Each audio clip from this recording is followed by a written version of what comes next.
माता जी, आप मेरा नाम सर्वाजीत रख दो। वह माँ बोली, भाई सर्वानंद के बूंदा नाम है, सर्वानंद भी तो अच्छा नाम है मेरे बेटा, सर्वाजीत की क्यों आवश्यकता पड़ेगी। वो बोला, माँ मैंने सभी विद्वानों को पराजित कर दिया शास्त्रार्थ में, और मैं चाहता हूं कि मेरा नाम ऐसा रख दिया जावे कि लोग सब पहले जान जाए अपने आप की ये सर्वाजीत है जिसने सबको पराजित कर रखा है। अब शारदा जी ने कहा, बेटा अब मेरा था कि वो नकली ब्राह्मण मानने को ना राजी खुशी, तो उस माई को पता था कि मैं ना मानू थी, और यूँ तो 4 अक्षर सीख रहा, यूँ मानने क्यों करेगा। तो कहने लगी, भाई एक ब्राह्मण एक विद्वान को और पराजित कर दे, फिर मैं तने अपने बेटे का नाम बदल दूंगी। सर्वानंद बोला, बताओ कौन है माँ वो। तो माता ने बताया शारदा जी ने कि वो मेरे गुरुजी है, वो कबीर। अब क्या चक्कर था कि कुछ दिन शारदा जी ने अपने इस जो कबीर जी को गुरु बनाया गुप्त रखा।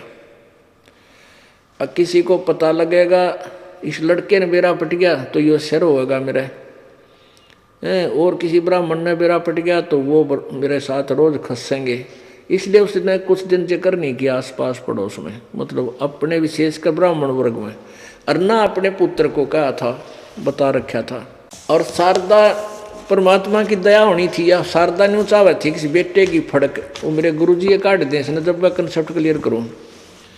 तो कहने लगी, भाई एक विद्वान और है इस काशी में, तो उसने पराजित कर दे। जब तेरा नाम रखूंगी ना तो तेरी माँ तेरा नाम बदला को नहीं। कहने लगा, माँ कौन है वो विद्वान। कि भाई वो कबीर जी हैं और जुल्हा कॉलोनी में। तो वो कहने लगा, माँ उसका एड्रेस बता मैंने पूरा। अब उसने तो धुन लाग रही थी कि एक और रोड़ा रह रहा है उसे और काट दूं, पर माँ माई ने बता दिया इस कॉलोनी में ऐसे ऐसे उनका मकान है भाई, और कबीर नाम से उस महापुरुष का विद्वान का। उसने हरा दे बेटा, फिर तेरा नाम बदल दूंगी। अब सर्वानंद उस एड्रेस पर चल पड़ा, पूरे अपना साजबाज नाम जाम लेकर बैल के ऊपर, एक थैले में एक बोरे में सारे शास्त्र धर लिए उसने जचा के, और चल पड़ा। अब जुलाहों की कॉलोनी में और ब्राह्मण आ जा, सारे बाहर निकल कर देखा करें, क्योंकि उसमें छुआछात बहुत गणी थी। और वो विद्वान ब्राह्मण सर्वानंद, तो सारे जुलाहे अपनी अपनी झोपड़ियों से निकलकर ऐसे देख रहे हैं जैसे पहले गांव में हाथी आ जाया करता, सारे देखा करते गांव वाले निकल कर हाथी आ गया, हाथी आ गया। तो ऐसे देख रहे थे। दोपहर का समय और जून का महीना, और ये उत्तर प्रदेश काशी की वो जुलाहा कॉलोनी। अब परमात्मा की रजा, सर्वानंद को इतनी जबरदस्त प्यास लग आई कि 10 मिनट जल ना मिला तो प्राण चले जा। परमात्मा ने क्या लीला करी कि वो कमाली नाम की एक बेटी थी जो परमात्मा ने शेख तकी, जो सिकंदर लोधी राजा दिल्ली के बादशाह का धार्मिक गुरु था, उसकी बेटी मर चुकी थी, वो कब्र में दबा रखी थी। तो किसी बात पर परमात्मा ने वह लड़की जीवित करी थी कब्र से निकलवा के, और उस लड़की ने अपने पिता के साथ जाने से मना कर दिया था, अपने परम पिता के साथ बेटी रूप में रहा करती थी कबीर जी के पास। तो वो लड़की जल लेने के लिए, मटका भरने के लिए जुलाहों के कुएं पर पानी निकाल रही थी बाल्टी तक, और सर्वानंद वहां निकट पहुंच गया। उसने देखा शीतल जल मरे था प्यासा, और प्राण आँखें मारी थी। कहने लगे, बेटी तेरा भला हो, पानी पिया मैंने। अगले ले ब्राह्मण पानी पी ले। वो लड़की ने वह बाल्टी उसका ने कर दी, उसने ऐसे जल पी लिया। अब पानी पी लिया, उसको पता तो था जल पी लिया, और ये है दणका का, जुलाहों का। और लोग के कहेंगे आसपास देखा उसने, चारों तरफ कोई देखता तो नहीं है, देखा वह सारे देखे, क्योंकि ब्राह्मण दणका के उसमें कॉलोनी मारा जुलाहों की में। तो उसने एकदम अपनी बेइज्जती सी महसूस हुई। तो वो कहने लगा उस लड़की से, ए लड़की, ये कुआं कौन जाति वालों का है? वो कमाली बोली, पंडित जी, दुल्हाओं की कॉलोनी में दुल्हाओं का ही कुआं हो सकता है, ब्राह्मणा का तो को नहीं। गुस्से में आके कहने लगा, ए लड़की, तूने पहले क्यों नहीं बताया ये धानकों का कुआं है, दुल्हाओं का कुआं है? और लड़की बोली, पंडित जी, जब तक तेरी जान न हो रही थी तूने पहले क्यों ना पूछा? ये डांट मारन लग रहा। पहले पूछता जब बताती मैं कौन सी छुपा रही थी? जब तक तेरी जान निकड़न हो रही थी, जब तक तेने जाति ना दिखी, इब तो जाति वाला हो गया। यानी 4 सुनाई। फिर ने बोला, लड़की बात सुने बेटी, वो कबीर कहाँ रहता है? कबीर। अब वो जान गई कि गुरु जी पिताजी ने पूछा है, सिर मगज मारना आया होगा। कहाँ उसका घर कहाँ है? वो लड़की बोली, आ जाओ। वो लड़की को तो मालूम था कि इसका बड़ ओए काट सके है, पर मेरे पिताजी गुरु जी सीधा करेंगे इसने, हो सकता है इसके सौभाग्य हो गया हो, इसके 16 दिन आगे हो, आज यो मालिक के पास जा रहा है। कहने लगी, आजा आजा पंडित जी, मेरे पीछे पीछे आ जाओ। लड़की पानी का मटका उठा के चल पड़ी। थोड़ी जल्दी जल्दी कदम धर लिए। अंदर जाकर अपने पिताजी यानी परमेश्वर से कहने लगी, कबीर जी से, कि पिताजी, एक ब्राह्मण आवे, सर्वानंद नाम बतावे। एक ब्राह्मण आवे है और आप अपना घर पूछे कि बात पता नहीं, मन तो लगा है यो कोई न कोई वाद विवाद करना रहा है, और गुणे किताब रख रखी है उसके ऊपर, बैल के ऊपर।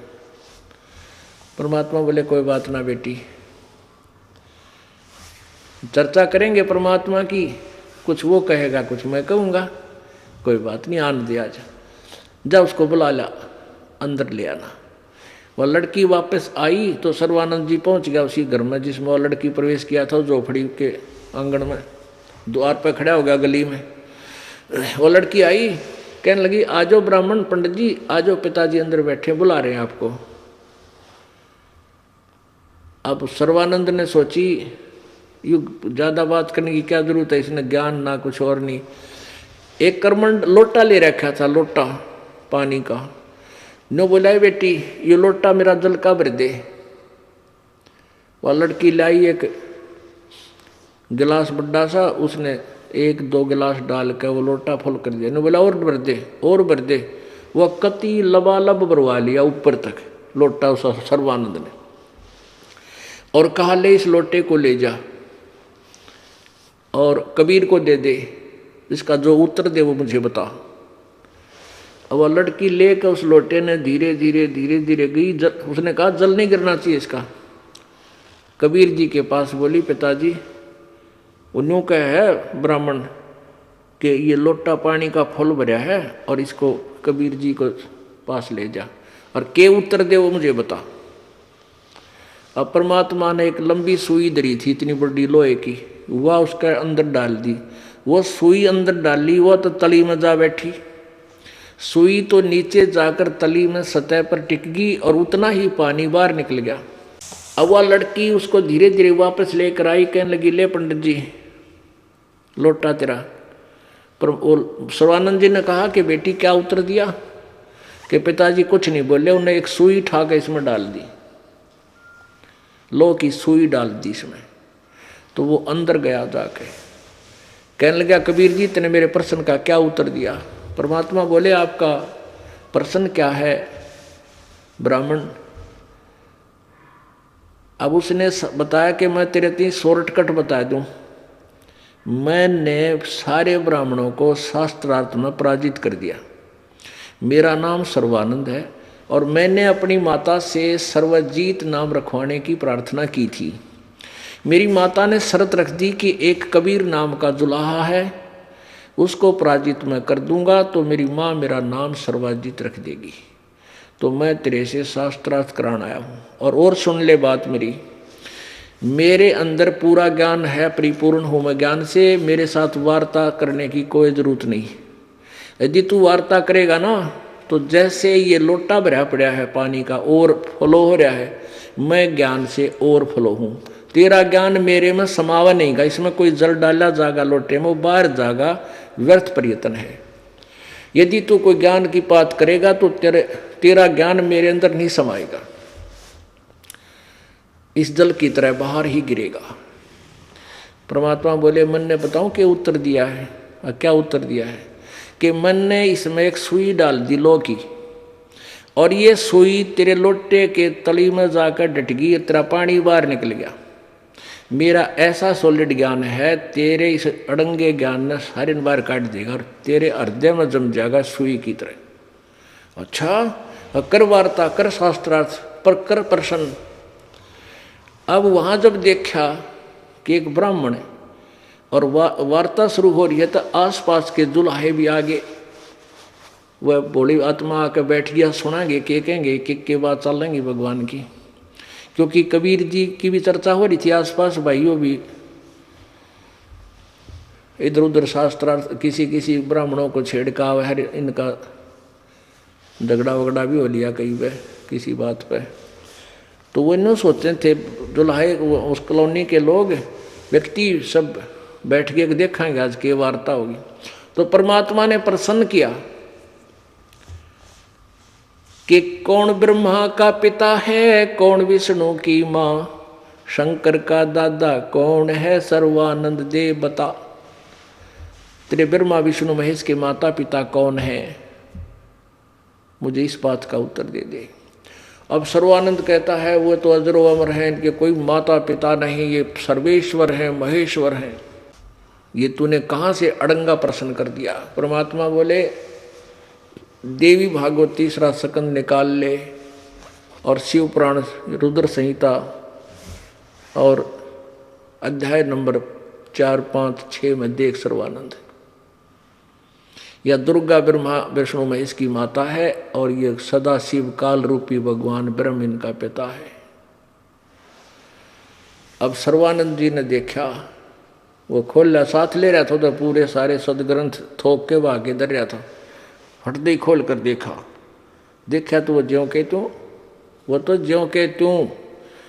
आपको एक थोड़ी सी रिहर्सल, एक ट्रेलर दिखाते हैं, उसके बाद ये कहानी कथा आपको आगे सुनाएंगे।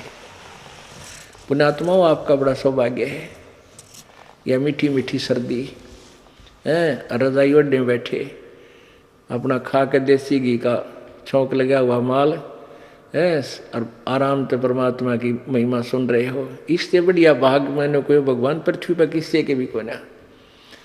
पहले हम क्या करा करते, जब राम नाम इस मालिक के ज्ञान में से परिचित नहीं हुए थे तो क्या करते थे, रात ने VCR लिया करते किराए पर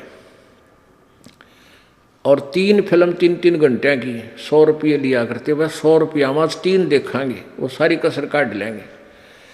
शाम ने शुरू कर देते और सारी रात चाय बनवाए जाते, पिए जाते, देखे जाते, आँख ना नींद भी ना आती, ना गर्मी सर्दी का बेड़ा पट्या करता, सारी रात आँख पढ़ाते हैं, जब जाग्या करते। अरे अब परमात्मा की चर्चा, इसमें 10-20 मिनट फालतू भी जागना पड़ जाए तो अपना भाग्य सराह है कि आज तो और घनी खुराक मिल गई भगवान की इस आत्मा को। अब आपको शिवपुराण में एक झलक दिखाते हैं कि ब्रह्मा विष्णु और शिव की माता दुर्गा है, ये सदाशिव रूपी काल रूपी भगवान ब्रह्म इनका पिता है। और इन सदग्रंथों को ये ब्राह्मण गुरु और ऋषि महर्षि पढ़ते पढ़ते और सुनाते सुनाते हमारे भी कान बहरे कर रखे थे कि हमने शिवपुराण पढ़ा है, शिवपुराण में लिखा है शिव जी सर्वेश्वर महेश्वर सब यही मालिक है, इनका कोई माता पिता नहीं, ब्रह्मा विष्णु महेश अजरो अमर है। और ये इनमें ये जीवनी बता रही है कि इतना नासवान है, इनके माता पिता भी हैं। ये देखिएगा शिवपुराण, ये संक्षिप्त शिवपुराण सचित्र मोटा टाइप केवल हिंदी, गीता प्रेस गोरखपुर से प्रकाशित। संपादक हनुमान प्रसाद पोदार ओनली और प्रकाशक में मुद्रक गीता प्रेस गोरखपुर, गोविंद भवन कार्यालय कोलकाता का संस्थान। ये फोन नंबर इनके। इसके पृष्ठ नंबर आपको 98 तक शुरू करते हैं। यह है रुद्र संहिता और पृष्ठ नंबर 98। इसके 5वां अध्याय के लास्ट में अपने पुत्र नारद की यह बात सुनकर लोक पितामह ब्रह्मा वहां इस प्रकार बोले। 99 पे 99 पर श्री ब्रह्मा जी ने कहा, ब्रह्मन देव शिरोमणे, तुम सदा समस्त जगत के उपकार में ही लगे रहते हो। तुमने लोगों के हित की कामना से बहुत उत्तम बात पूछी है। जिस समय समस्त चराचर जगत नष्ट हो गया था, सर्वत्र केवल अंधकार ही अंधकार था। न सूर्य दिखाई देते थे, न चंद्रमा, अन्य ग्रहों और नक्षत्रों का भी पता नहीं था। न दिन होता था, न रात होती थी। अग्नि, पृथ्वी, वायु और जल की भी सत्ता नहीं थी। उस समय वो तत्सद ब्रह्म, इस श्रुति में जो सत सुना जाता है एकमात्र वही शेष था। अब प्रश्न नंबर 100 पे 100 पर, जिस परब्रह्म के विषय में ज्ञान और अज्ञान से पूर्ण उक्तियों द्वारा इस प्रकार विकल्प किए जाते हैं, उसने कुछ काल के बाद द्वितीय की इच्छा प्रकट की। उसके भीतर एक से अनेक होने का संकल्प उदित हुआ। तब उस निराकार परमात्मा ने अपनी लीला शक्ति से अपने लिए मूर्ति की कल्पना की। मूर्ति माने आकार। जो मूर्ति रहित परब्रह्म है, परम ब्रह्म है, जो मूर्ति रहित परम ब्रह्म है, उसकी मूर्ति भगवान सदाशिव हैं। अर्वाचीन और प्राचीन विद्वान उन्हीं को ईश्वर कहते हैं। उस समय एकाकी रहकर स्वेच्छा अनुसार विहार करने वाले उन सदाशिव ने अपने विग्रह से स्वयं ही एक स्वरूप भूता शक्ति की सृष्टि की, जो उनके अपने श्री अंग से कभी अलग होने वाली नहीं थी। यानी उस काल के, ये सदाशिव जो है, यू काल है, ज्योति निरंजन, इसके अंदर से दुर्गा निकली थी और परमात्मा ने यह कथा सुनाई थी। तो ब्रह्मा ने उसको कुछ परमात्मा की सुनी ही, कुछ अपनी अटकल से यो ज्ञान दिया हुआ, जो उनके अपने श्रीअंग से कभी अलग होने वाली नहीं थी। उस पराशक्ति को प्रधान प्रकृति गुणवती माया बुद्धि तत्व की जननी तथा विकार रहित बताया गया है। वह शक्ति अंबिका कही गई है। उसी को प्रकृति तत्सर्वेश्वरी और त्रिदेव जननी, ब्रह्मा विष्णु महेश तीनों देवताओं की माँ, दोनों तीनों की जन्मदाता दात्री, त्रिदेव जननी, नित्या और मूल कारण भी कहते हैं। सदाशिव द्वारा प्रकट की गई उस शक्ति के अर्थात दुर्गा की 8 भुजाएं हैं। क्लियर हो गया? यह अष्टंगी है, इसको प्रकृति भी कहते हैं। तीनों देवताओं की यह माता है दुर्गा। नाना प्रकार के आभूषण उसके श्री अंगों की शोभा बढ़ाते हैं। प्रकृति देवी के, दुर्गा के, वह देवी नाना प्रकार की गतियों से प्रसन्न है, संपन्न है और अनेक प्रकार के अस्त्र शस्त्र धारण करती है। एकाकिनी होकर भी वह माया संयोग वसात अनेक हो जाती है। जो सदाशिव हैं उन्हें परम पुरुष ईश्वर, शिव, शंभु और महेश्वर कहते हैं। वे अपने सारे अंगों पर भस्म रमाए रहते हैं। उन काल रूपी ब्रह्म ने, अब ये सदाशिव कौन है? ये काल रूपी ब्रह्म है, जो ब्रह्मा विष्णु महेश का पिता है। एक समय शक्ति के साथ ही, नाथ शब्द नहीं है, साथ शिवलोक नामक अक्षेत्र का निर्माण किया। उस उत्तम अक्षेत्र को काशी कहते हैं। वह परम निर्वाण तथा या मोक्ष स्थान है, जो सबके ऊपर विराजमान है। वे प्रियतम शक्ति और शिव जो परमानंद स्वरूप हैं, उससे अब देखो, वो प्रिया और प्रियतम यानी पति पत्नी, शक्ति और शिव, दुर्गा और ये काल भगवान जो परमानंद स्वरूप है, उस मनोरम क्षेत्र में नित्य निवास करते हैं। शिव और शिवा ने, दुर्गा और काल ने, ब्रह्म ने प्रलय काल में भी कभी उस क्षेत्र को अपने सानिध्य से मुक्त नहीं किया। देवर से एक समय उस आनंद वन में रमण करते हुए शिवा यानी दुर्गा और शिव इस काल रूपी ब्रह्म के मन में यह इच्छा हुई कि किसी दूसरे पुरुष की सृष्टि यानी करनी चाहिए, अर्थात कोई बालक उत्पन्न करें, बच्चा उत्पन्न करें, जिस पर यह सृष्टि संचालन का महान भार रखकर हम दोनों केवल काशी में रहकर इच्छा अनुसार विचरने और निर्वाण धारण करें। ऐसा निश्चय करके शक्ति सहित सर्वव्यापी परमेश्वर शिव ने अपने वाम भाग के 10वें अंग पर अमृत मल दिया। फिर तो वहां से एक पुरुष प्रकट हुआ, एक लड़के का जन्म हुआ। 102 पृष्ठ पे शिव ने कहा, वत्स, व्यापक होने के कारण तुम्हारा विष्णु नाम विख्यात हुआ। यहां पर यह 6वां अध्याय रुद्र संहिता का समाप्त हुआ। ये 7वां यहां पर आरंभ होता है। ब्रह्मा जी कहते हैं, देव से तत्पश्चात कल्याणकारी परमेश्वर शाम सदाशिव ने पूर्ववत प्रयत्न करके मुझे अपने दाहिने अंग से उत्पन्न किया। मुने उन परमेश्वर महेश्वर ने मुझे तुरंत ही अपनी माया से मोहित करके नारायण देव की नाभि कमल में डाल दिया और लीला पूर्वक वहां से मुझे प्रकट किया।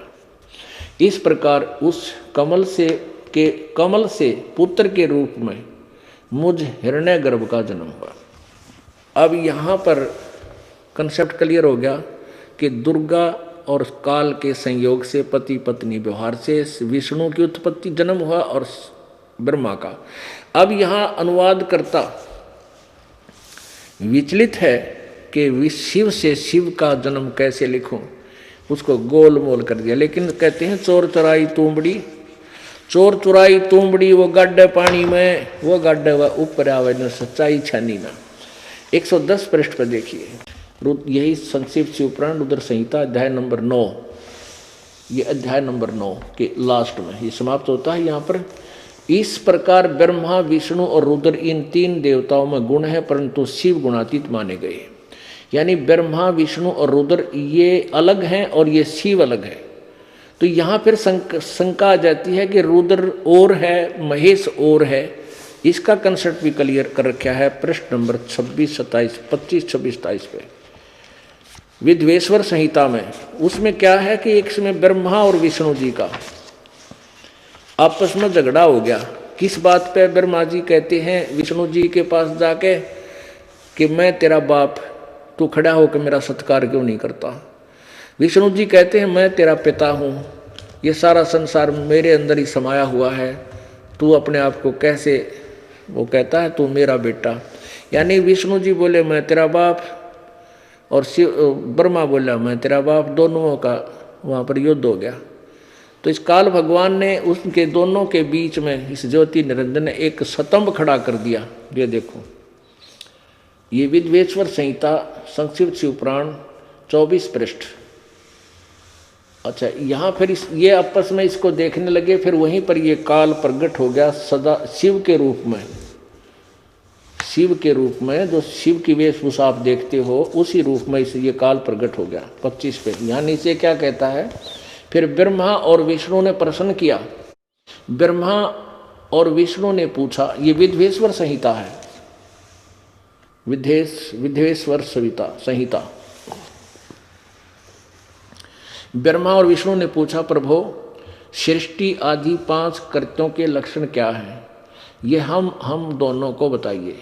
भगवान शिव बोले ये सारा कुछ कहा, हम ज़्यादा ना लेकर के इतना ही कहेंगे। ये ब्रह्मा ये फिर देखो, भगवान शिव बोले यानी काल बोला मेरे कर्तव्यों को समझना अत्यंत गहन है, तथापि मैं कृपा पूर्वक तुम्हें उनके विषय में बता रहा हूँ।